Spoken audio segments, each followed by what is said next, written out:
The views, thoughts, and opinions expressed in the podcast belong solely to the hosts and not the host's past, present, or future employers.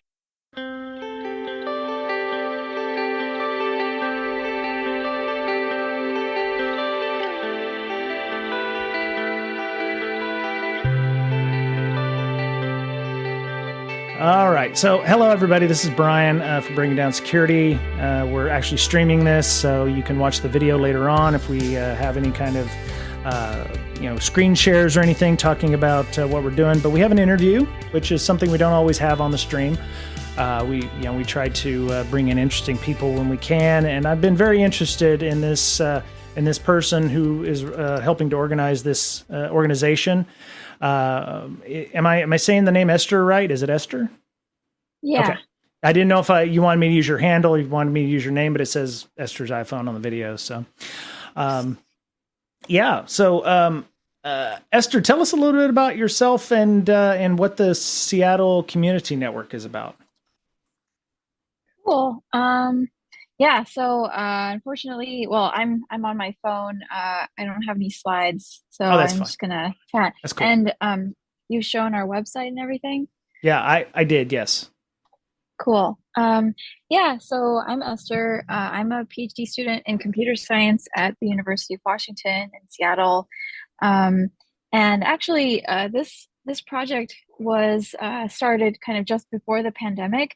Our research lab at UW actually works on internet access technologies, normally for rural, remote, and what we used to call developing regions. Now we call it Global South. But basically, we do open source software and usually like commodity hardware for creating like internet access solutions for people who can't connect to the internet. And usually what this has been in the past is rural villages, like remote villages without internet connectivity. And we would install probably either a long distance like wireless link or a satellite connection for what we call backhaul, which is kind of the connection back to the global internet to get people internet access. And this, helps with a number of like sustainability and quality of life factors. It allows people to talk to their families, improves like health and safety and all that stuff, while also introducing risks. So there are usually some kind of cultural risks associated with it. People might, find themselves like, if they're an indigenous community, sort of like accelerating like influences from outside that might decrease their, indigenous language uses and stuff like that. So there are a lot of kind of research questions around this. And so our lab develops open source technologies specifically for cellular networks, and also studies kind of the impacts of internet access and sort of how to customize these internet access technologies for specific groups. And so kind of as we went into the pandemic, we started turning our focus to, more the local area, like who in the Seattle area or in, the Puget Sound or even the US more broadly still doesn't have connectivity, and what can we do about it? And actually we had started this, the project like a little bit before the pandemic even, because we've been thinking about like urban community networks. I started to do work with NYC Mesh a little bit.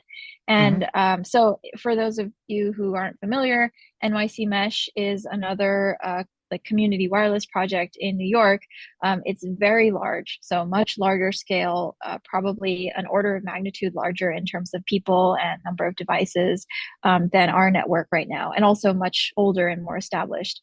So seeing that model, I was pretty inspired. I was thinking, oh, maybe it is useful and possible to have an urban network that has some of the same goals as our rural networks. So normally we would partner with like maybe the local government or some private entity, like a school within a rural remote village, and like provide a cell network for the entire village. But here, what's what entity does that translate to in like an urban environment? Can we partner maybe with community centers, schools here, or even, people who do low income housing? So we were considering, how to get connectivity to people who need it here. And that became very relevant during the pandemic. So we applied for some grants, like COVID relief grants, and we got actually two, one from King County and one from the city of Seattle. The research lab, so we still do research, and pretty much all of the grad students in our sort of subgroup of our research lab, which is like tech for development in general, we have a core group of students who all work on different connectivity projects, some of them in international contexts, but we all also contribute to the Seattle network.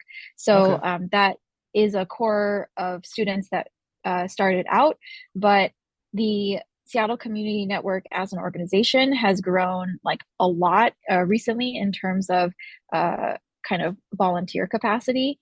And we have a lot of community volunteers in Seattle who are excited to like participate in a not-for-profit internet access network for many reasons. Many of them, are tech workers in some other capacity and think ISPs should be done differently. It's not necessarily fair that like each, for example, in a multi-unit home, like especially in a low-income area where a lot of people, can't afford to pay that much for internet access, each individual unit in this building, even though they're sharing like an internet connection out to the wider world, is billed separately, like by an ISP for their service. And maybe it shouldn't be that way. What would it look like if internet was cooperatively owned and also community owned and maintained? Like, can that model work? And so, tech workers who are also interested in the technical aspects, like who want to use their skills and do it kind of as a hobby, to learn more about networking and how it works. It tends to be a combination of those interests, both like kind of the humanitarian goals and the technical goals. But really, like, it takes like all kinds of people to run this kind of network. Like, particularly, we have some people who are most interested in providing user help and support, and so we've got at least one member who's like very passionate about this. And so his name is Jonathan. He like provides technical support every week at the Filipino Community Center. He just like staffs a community help desk for people, especially like seniors who need a lot of like tech help with their computers and such.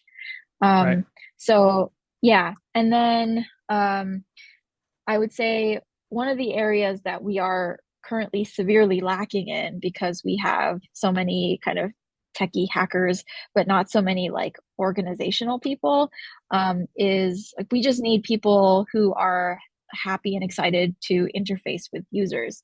So when we get like requests to our public phone number or our public email, saying, hey, like I live in this area and I don't have connectivity, I need connectivity, to follow up with them and say, hey, like we got your message, we would like to coordinate with you to like give you a piece of equipment to try and see if you have like service at your area, and things like that. So cool. Yeah. So a lot of awesome information there. I definitely have been a fan of what y'all have been trying to do. During the pandemic, we were interviewing folks like the CISO of Seattle Public Schools, April Murdoch, who, we were learning about the issues that education teams had during the pandemic. And, one of the things that I think some people forget about Seattle is that it still has problems with inequality in terms of what people have or they do not have. I didn't realize that we're in a tech sector Seattle, you think, has got, Amazon, we got Google's, we got Microsoft's, we got all these startups and everything. And yet there's 75,000 children that didn't have access to internet or have access to technology just as a whole. And that's just kids. It doesn't necessarily mean adults and everything, which is, probably a whole other thing. Some of these kids' families probably don't have access to those either.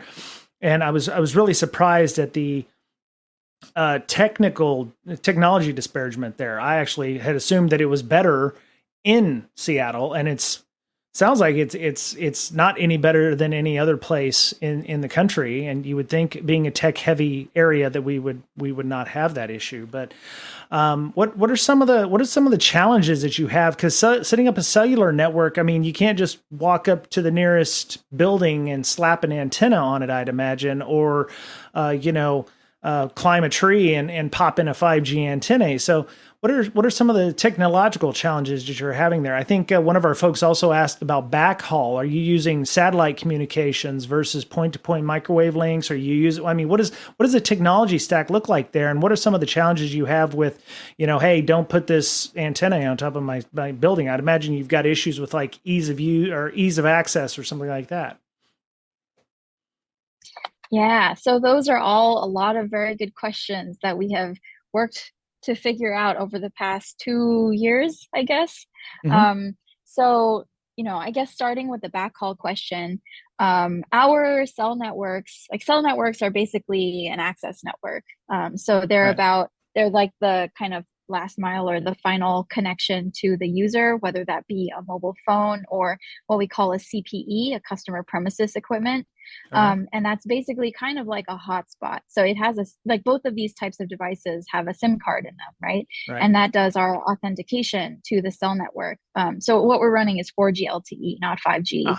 Okay. First of all, yeah. So I mean, 5G, it's really just that like the architecture is very similar on the back end.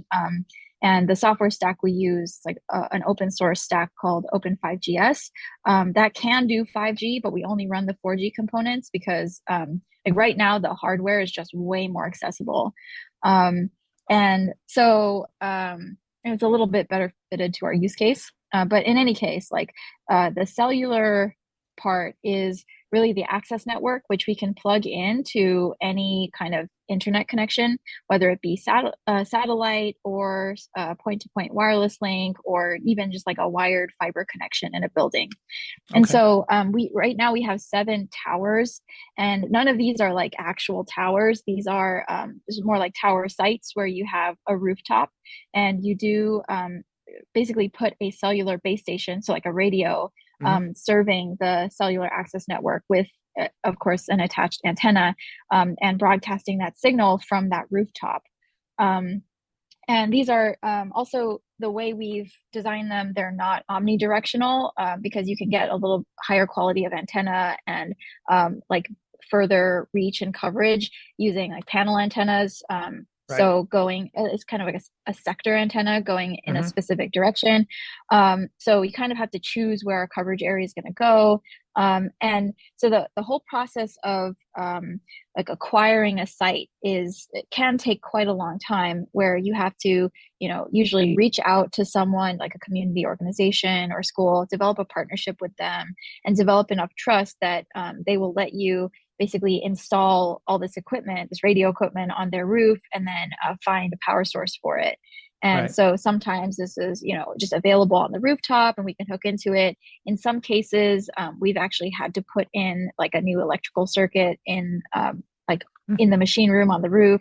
And that is actually, it kind of tends to dominate the cost of the installation if we have to do that. It is much more like cellular equipment. It's hard to find, the size, like the power of transmitter that we need on power over Ethernet, or like some, if you've heard of that, it's like, you can deliver power to some devices over Ethernet, but not the ones we use. So we sometimes have to put in like conduit and electrical and stuff. Wow. So let's see. In terms of the backhaul, it's really case by case. In some cases, like the sites that we ended up making partnerships with to install our cellular equipment happen to be buildings with a gigabit fiber connection available. Mm-hmm. And in some of those cases, like within the city of Seattle limits, we actually have a partnership with the city of Seattle, where they have been like really helping us out a lot by negotiating with CenturyLink to provide us some of those connections for free. And Right. outside of the city of Seattle, they don't have any jurisdiction. So we sometimes have had to buy that connection. So Wow. we've got one of those at the Skyway Library. And then in some cases, we actually have connectivity through the UW. So the University of Washington IT told us, oh, you can have like a gigabit here for upstream transit, a gigabit there. And so we have used that and hooked in a like wireless point-to-point link to it, Mm-hmm. and had a wireless point-to-point connection to some remote site that doesn't have its own like fiber connection available, but we can hook into UW fiber over this wireless link. Nice. Um, Okay. yeah, and so it's kind of a patchwork based on what we could get. Right. Right. Um, So is yeah, and is this this cellular network, is it, if I went downtown, would my phone connect to it and do 4G, or are there specific handsets for this, or would it be completely seamless and I wouldn't know I'm on Seattle's community network or just a regular Verizon system? So it would be really interesting to be able to do roaming with like different carriers, but we haven't gotten there yet. Okay. So right now, in order to connect to the network, you need one of our SIM cards. I've got one right here. We've got Oh, like very a cool. little UW SIM card. It's, we have to bulk order them in like 1,500 or more, but Mm-hmm. you can print your own SIM cards, which is really cool. Oh, nice. Um, and so, like what we have is we have our um, mobile devices and our CPE, and we put in our SIM cards. You have to register the SIM cards in our cell network databases.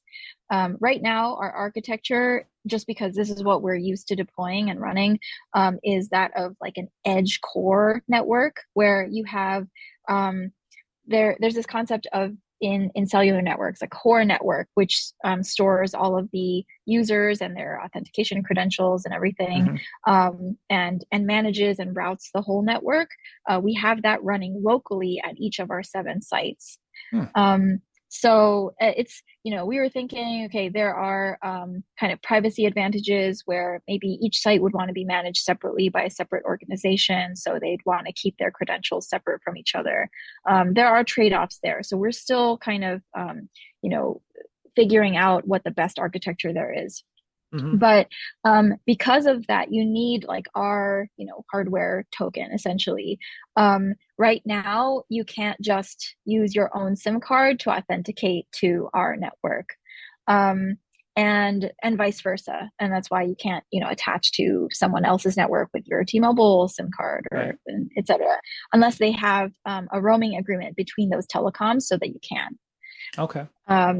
Yeah, and so right now, our 7 sites have like their specific coverage areas, and if you have our SIM card, then and your SIM card, the number called the IMSI, or the International Mobile Subscriber Identity (IMSI), Mm-hmm. if that is registered in all of the 7 networks, then you'll be able to go to any of those coverage areas, and your phone or whatever device will attach.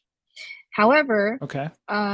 so they are limited coverage areas. They're like, you can see them on the map on our website. If you go to either the Connect tab or the Map tab, you can see our coverage areas there. And so the thing is that many of our subscribers are using the CPE, the customer premises equipment, which is what we call like a fixed wireless device. So they're kind of designed to be static, not mobile. You would mount them on your house, and then we usually depend on line of sight or almost line of sight to like point the CPE towards the tower, and then they're directional receivers, so they'll Right. receive the LTE signal and essentially get like kind of a hotspot like internet access, but not mobile. Cool. Then Okay. we, yeah, bring an Ethernet cable in and plug it into a wireless router, and that will create Wi-Fi. Um, yeah. That's pretty sweet. Yeah, I'm showing on the stream right now a picture of the areas that you're covering. So for those of you unaware of Seattle and looking at this now, you have here's the 90, which goes across Lake Washington, at least one part of it to Mercer Island. This area up here in the north in the yellow is by Garfield Playground. I believe this encompasses a lot of downtown. Is this the Cap Hill area? I forget. Let me zoom out here. One sec. No, maybe. But yeah, they have a number of different areas for this. So you can only make calls, surf web, what have you, in the areas that are covered by this. Correct? Yeah. Okay. I'm wondering if there's a way for me to see the stream that you're streaming. Sure. Go to twitch.tv/BrakeSec. And I'll put it in the chat window here for us. So twitch.tv/BrakeSec, BrakeSec. For those of you listening at home, tell your friends. That's what it is. So, yeah. Oh, thank you for the bits, Hawks fam. Appreciate that. Thank you so much. Don't give us money. Give it to Seattle Community Network. Make a donation to them. I don't need the cash, so please feel free to donate to them and help out with this stuff if you can. I mean, some of these are fairly big areas in Seattle, so that's really nice that you're able to get that kind of coverage there. So. It's kind of inhomogeneous. So you can see one of the things we have been working on over the past few years is like we have a lot of students who undergrad research students or even just like community volunteers who will develop software for us. And so this is a web app that's actually pulling or that takes data from a Android app that someone developed, like one of our undergrad students, Zenon, developed that you can make speed test measurements on, the speed test and signal strength. And so that actually reports directly to this API, which is hooked into like a database, and then the database displays the live data points on this map, which is pretty cool. Right now, we don't have because Zenon just graduated, and we don't have like a core team that's working on the Android app anymore. So, any app developers are welcome to reach out. We also like the lead student on the web app actually also just graduated. And all of these things are sort of volunteer run, but it's like really very impressive. So all of these little squares are test points where we've gone around with either the app or with some other devices and taken measurements of how well our network is performing at that place, just to verify coverage. And because like all of these coverage areas are estimates, they're really just based on Google Earth topographical data. And what we do is we try to like pinpoint exactly where our antenna is and do what's called a view shed analysis that will show you exactly where you can see, like where has line of sight from that point. And so like this is really a rough estimate of the coverage area, and it's all dependent on what buildings are in the way, what trees are in the way, all of that stuff. Even like I would imagine even atmospheric conditions, because when certain conditions are it'll that I only know this from the Navy. So radar ranges when you're getting ducting or something like that may go over the horizon. But yeah, you're absolutely right. That's so would this be considered a conservative estimate? So it may actually go all the way out to Lake Washington, or may all go all the way out to the Puget Sound, or is this just is this a conservative estimate? Not super conservative. I would say it's more optimistic because we really we don't want people to see that their address is like not within the coverage area and just give up.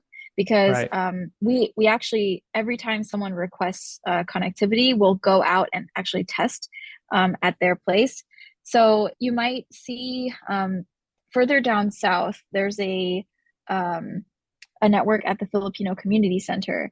And so my house is actually like a bit south of there. The Filipino Hmm. Community Center, that's the pink one, yeah.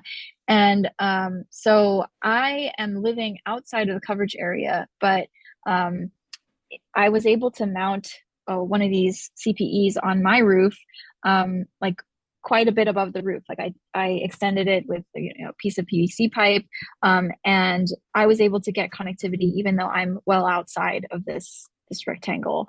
Right. So yeah, for it's definitely not the most optimistic estimate you can get, but it's we want to include people by default Right. if we think they reasonably might have coverage and then test there. And we have occasionally had tests where we realized, okay, there's no coverage here, even though you're within the rectangle or just outside of it. So we really have to go on site and verify. Right. Right. So Yeah. we've got a few discussions in our chat window from folks like Digital Warheads talking about microwave links doing 325 megabits over 25 miles distance. We're dealing with radios. We're dealing with gigahertz and megahertz and antennae just being thrown up all over the place. I'd imagine that there's some licensing issues, or you can't just throw up pirate radio and expect the FCC to not get involved. So are there any regulatory hurdles for this? Let's say I'm out here in Snoqualmie, so I'm out east, I'm super east. If I decided I wanted to throw up a 5G antenna on top of my house or a 4G antenna, I'm thinking people are going to have an issue with that, or somebody will have an issue with that. So, what kind of regulatory hurdles have you had to go through with regards to just getting this set up? I mean, did they have any heartburn with this? Oh, you're muted. Sorry. This is one of the most interesting aspects, in my opinion, of our deployments. So yeah, actually, if you go back to our website, we have a little tutorial that explains a lot about like how we've set this up. But this is all legal. None of this is pirate radio. If you go to learn more, we're I think we need to edit our website to be a little more legible. But so if you learn more, that's our doc site. If you go to, I guess, infrastructure, um, that's going to give you our tutorials. Yeah, so we've got I probably down under step 2, the last one, down, yeah, step 2, eNode B and SAS setup. This explains kind of the spectrum licensing. So there's this new like set of regulations around the 3.5 gigahertz spectrum band called the Citizens Broadband Radio Service Band. Okay. And so this is it's a dynamic licensing scheme. It was kind of you know people have been talking about it for the last 5-10 years, I guess, but it started really, this infrastructure started to really come out around 2019 when we were starting up the network. So we are able to actually dynamically request spectrum, like this licensed spectrum from the FCC. And there are a number of private providers of what's called a Spectrum Access Service database, or SAS. So you sign up with one of these services and you have to register each device you put up with them. And all of these databases, they have to follow a certain spec and they all sync up with each other. So this ends up being Right. a big national database of all of the devices running in this CBRS band. Okay. And so this allows, like, it's like a tiered system, but there's the general access tier, which is generally open to any devices. And then there are priority access devices, and priority licenses have actually been auctioned, just like a traditional spectrum auction. Right. So, like, for example, Verizon bought over $1 billion worth of this priority access Oh yeah. spectrum. But the nice thing about this scheme is, well, I guess, first of all, even above that priority tier is like the incumbent tier. So this spectrum used to be used by Naval Radar, And so that it isn't being used so much anymore, but at any time the Navy can come in and decide to use it. And so Right. sometimes our devices, including Verizon's devices or whoever's priority access devices, will get kicked off and then move to different channels. Okay. So that can happen. And, same, likewise, if my general access device is on spectrum that then someone else has a priority license for, then my device can get kicked off and moved. Right. However, at most half, the rule is more than half of the band has to be available for general access in any given county. And so it's unlikely at least right now, when not a lot of people are deploying general access CBRS devices, it's unlikely for our devices to have no spectrum available in their area that they can use.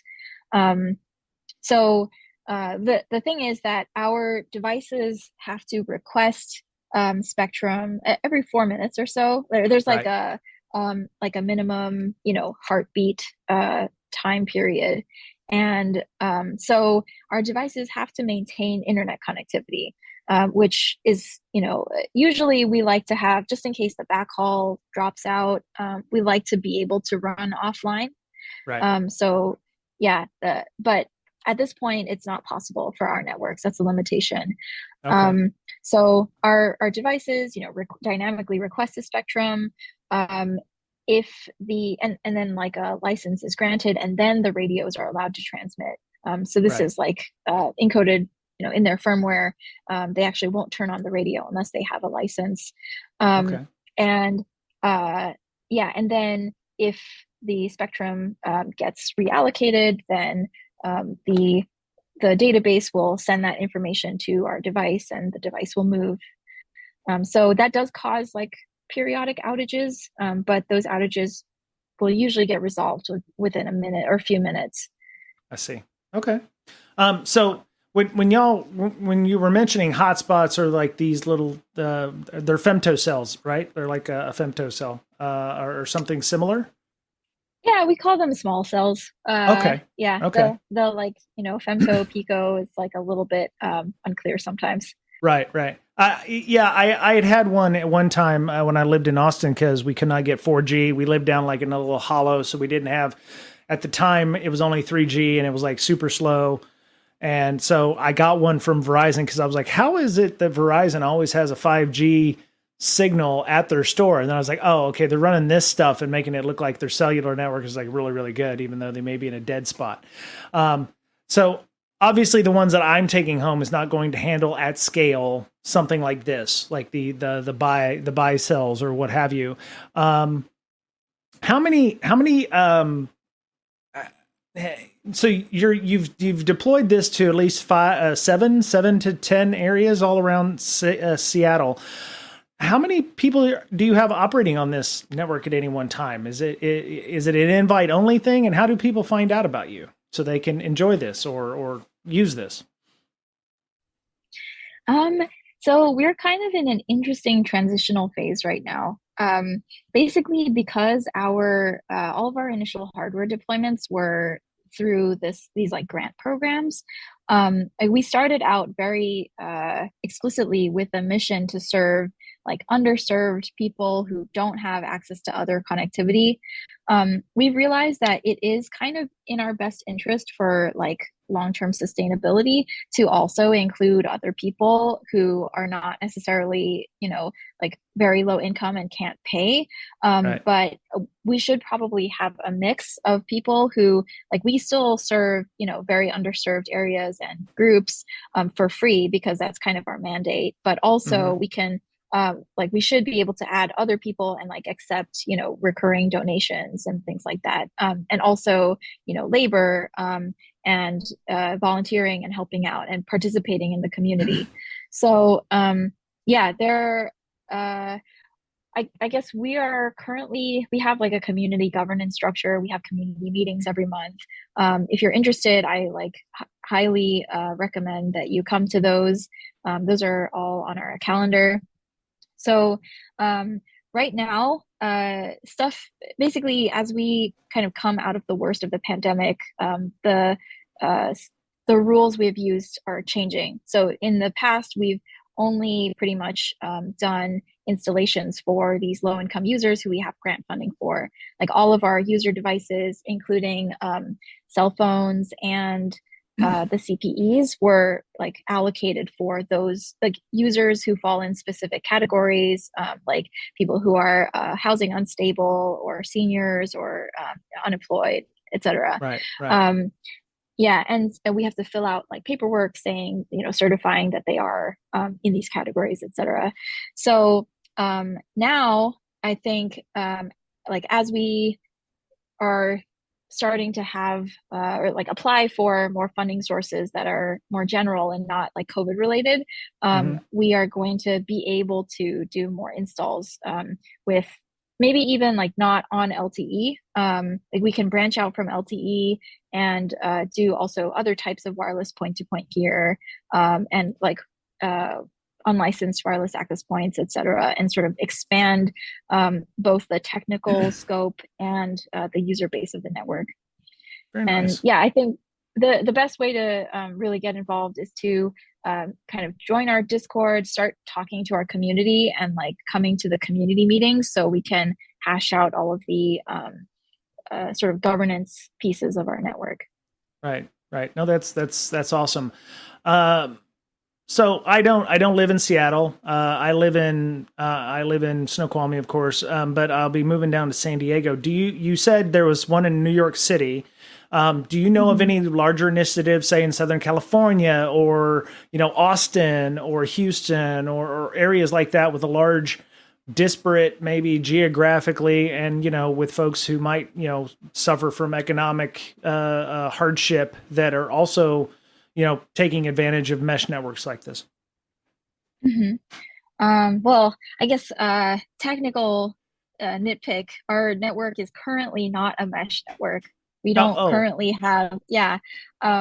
So like, the mesh architecture, I guess, is technically it's like one in which you have a bunch of nodes that are kind of like equal hierarchically speaking, and like okay, there are certain specific types of protocols that you call mesh protocols. And so right, NYC mesh is technically a mesh network, I guess. Yeah, in like well, that's a longer discussion, but right, um, so yeah, I mean it's really that these other projects, like what we share in common is being community networks. Like we are community owned and operated, and sometimes this can be volunteer based, sometimes this can be like nonprofit based. right. So in San Diego in particular, there is a network run by an organization called MoHuman, and I have been in discussions with them like for quite a while. I think the technology they chose to use may have changed a bunch because early on they were thinking LTE, and then they switched. So there's a MoHuman network, and I can put you in touch if you want to be connected. Smo Um, human. Oh no, that's the right one. Yeah, yeah, Oh, it's Mo okay, Human. Yeah. No, it's okay. no S at the front. Oh, sorry. Yeah. Yeah, yeah. You were on the right place. Okay. Um Very cool. yeah, and I mean really there's one in Baltimore that's kind of in maybe at a similar stage in its growth as ours. But that is a wireless mesh network using very similar technology to NYC mesh.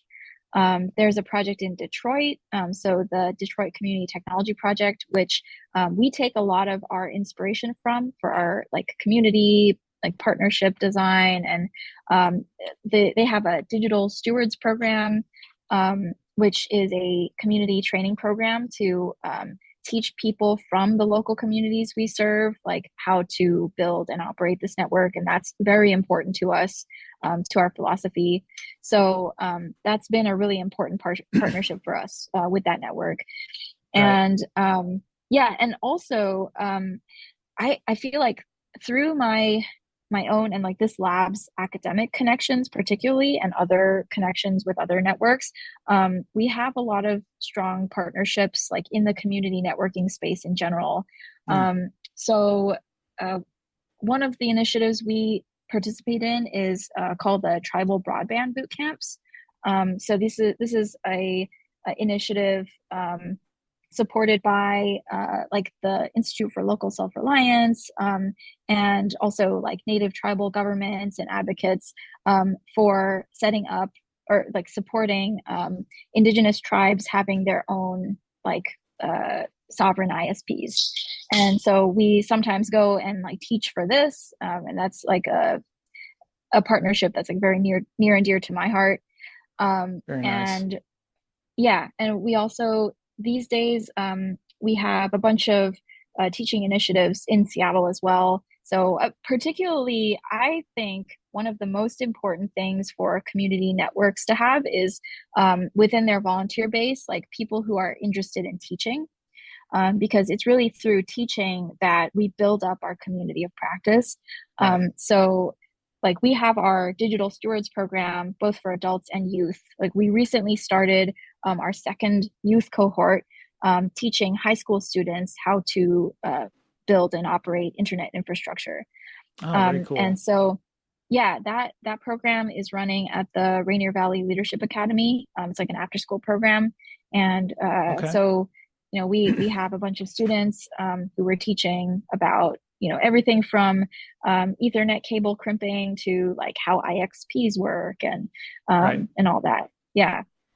It's funny. I went to B-side San Diego and the wireless village and, the lockpick village and everything down there. It was like, now you get to crimp your own Ethernet cable. I'm like, I didn't have to go to B-sides to crimp Ethernet cables back in the day. I don't know. Yeah.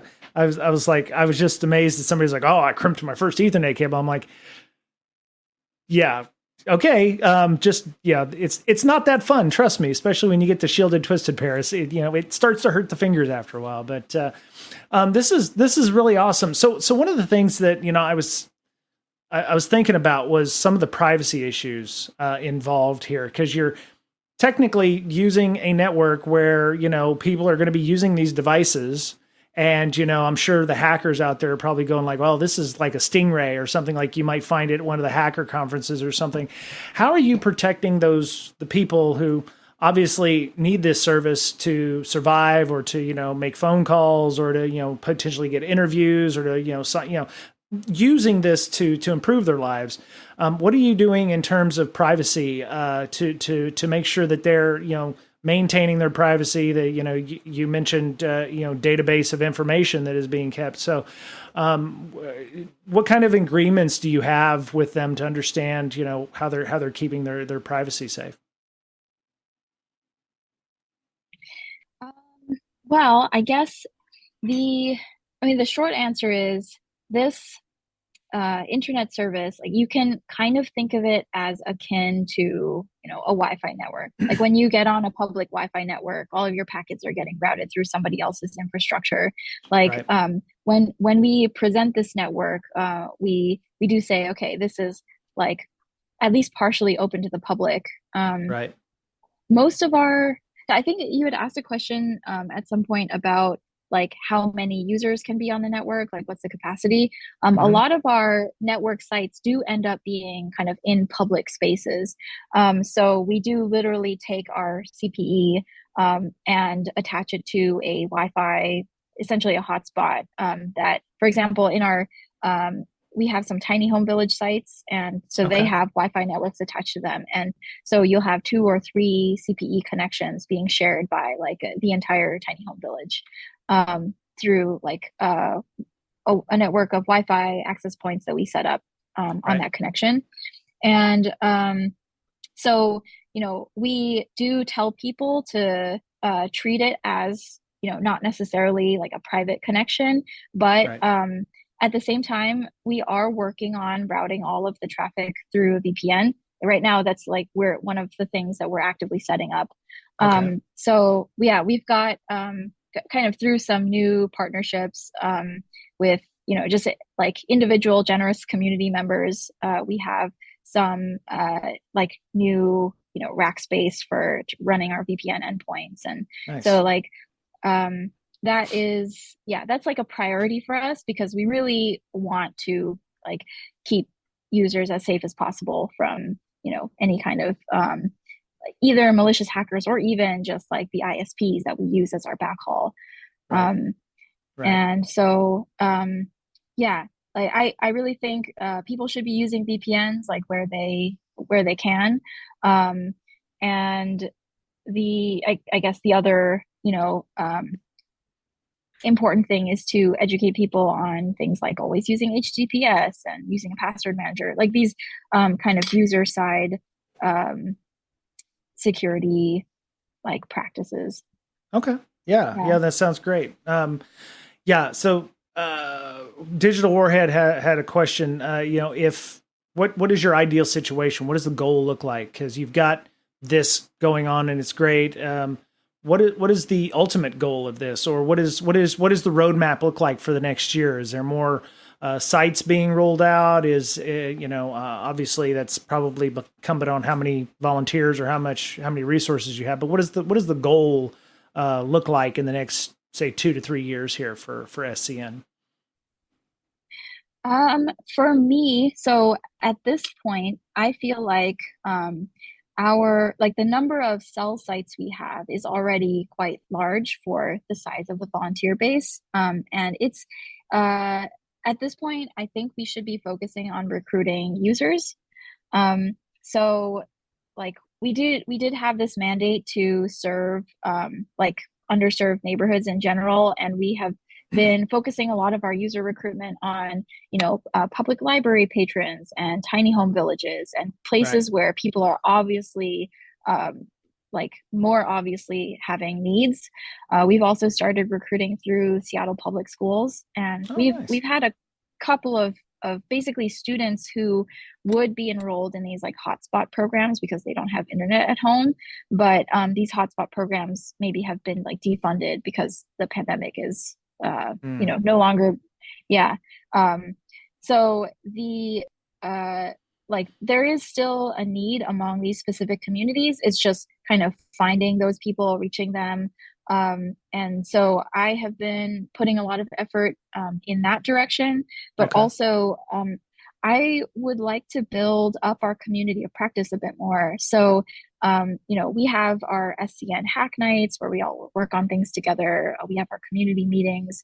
Basically, I would love it if we would kind of solidify our governance rules, kind of, get our community sort of in order so that we can kind of move forward together, knowing how to add users who are not necessarily low income, and also like how to integrate our community together. We don't want to Right. artificially like separate people and exclude people who are like are more low income users from like the community of practice. That would be totally against the goal and the philosophy.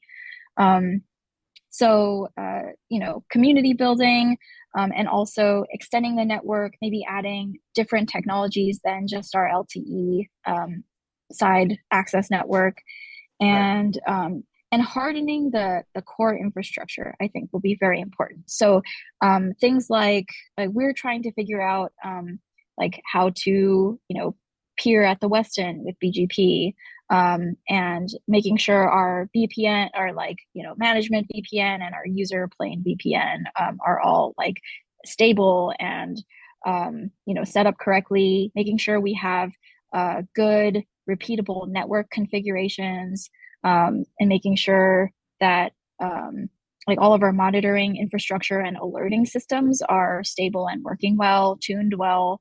All of those things are kind of core network operation tasks. And we are working on that right now, but there are too many tasks for the number of people available to work on them. Yeah. um, yeah. Yeah. Yeah. Open source or volunteer organizations. It's hard to sometimes find resources. So, yeah, I applaud you for, super organization, and the passion is definitely coming through. I can feel that. I want to be cognizant of your time, and I know that we've probably gone a little longer than the 45 minutes. And if you're late for a meeting, I do apologize.